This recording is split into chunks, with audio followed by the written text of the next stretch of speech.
In recorded human history, there has never been a time where everyone is happy, ever. In order for capitalism to work, people need to be poor and people need to be at the bottom of the chain. For example, homelessness has been a thing since forever, even in the richest countries. I would like to bring you up to current day. We live in a planet, and that planet is called Earth. It's a spinning rock with many different animals and many different continents.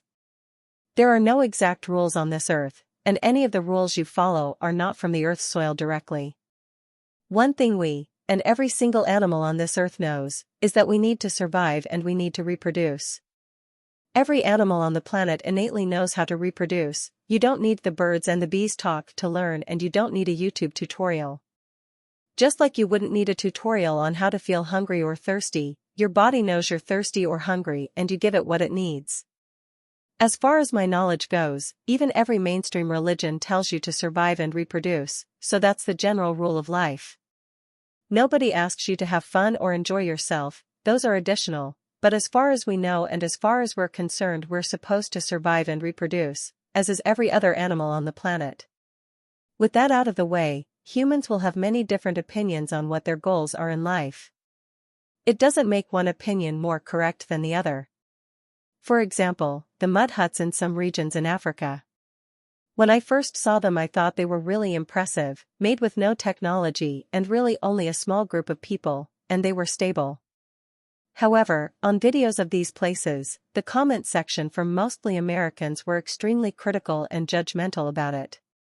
Then I saw a video of a pretty standard American-looking houses in Africa, and the comments again were all a different variation of white people made those houses. These people were applying their own metric of success to one of the poorest regions in the world. They still wanted to win some invisible war they were having with themselves in the comments. Would it have hurt them in any way if black people had made the houses? Why do they always want to win some invisible war? It felt like major overcompensation for something I wasn't even sure about. These same white people from the USA and Europe do the same in practically every video of India, calling it a shithole and uncivil. It had me thinking, why on earth are these white people in the USA and seemingly rich and comfortable places in Europe so bothered about what goes on in poorer regions? Why are they busy making fun of them for trying to live a comfortable life? People living in Africa and India have internet access and can read the comments these people are putting, and it's very uncalled for.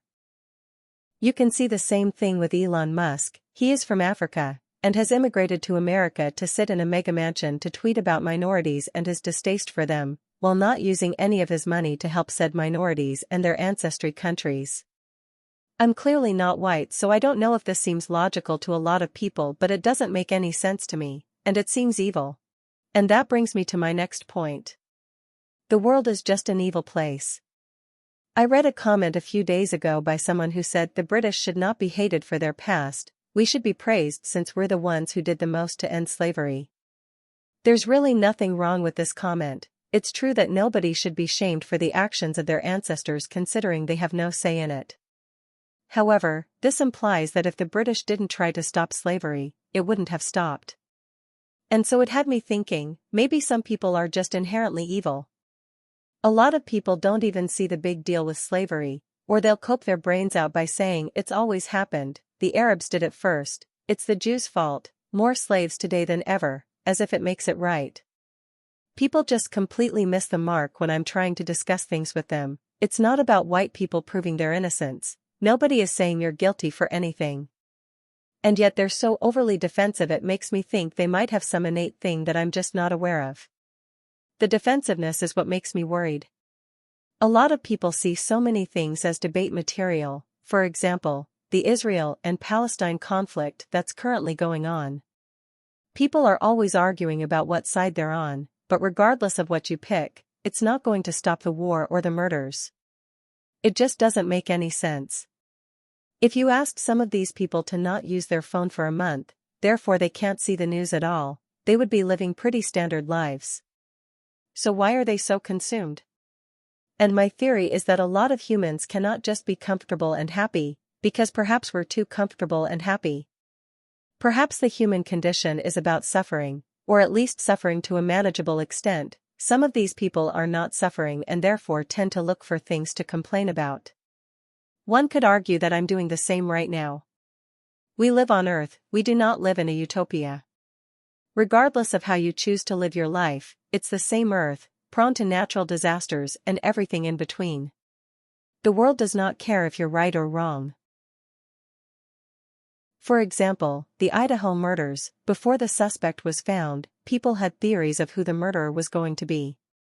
And it all boiled down to race, it'll probably be a black guy. Then when his face was revealed they all ran to say he was a Jew. Another example, the Charlie Kirk shooter.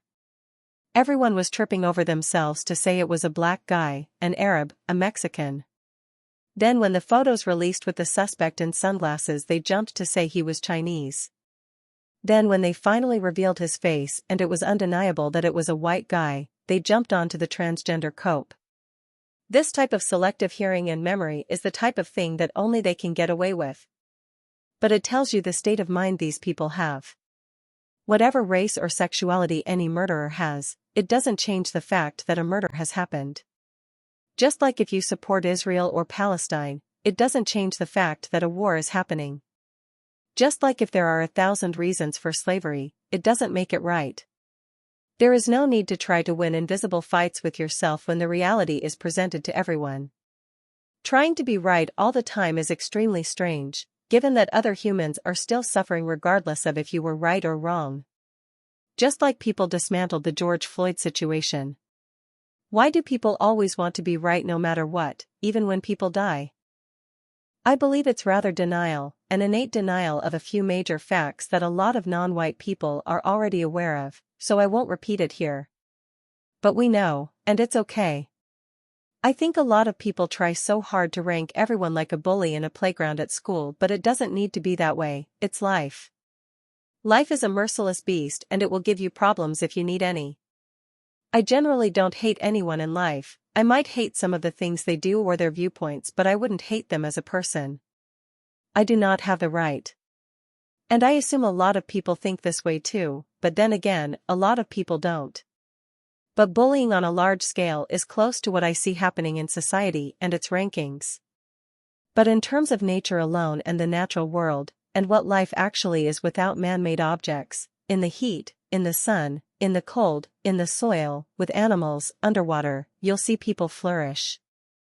But we're all important in this life and we all need to work together even if we dislike certain viewpoints that we may have, because we only have one Earth and we are all here together. A lot of us have a primitive way of thinking because we are still animals. The Earth is full of animals and we are included. There is no need to try to play intellect with all these unwritten social rules when that's not the way we were designed.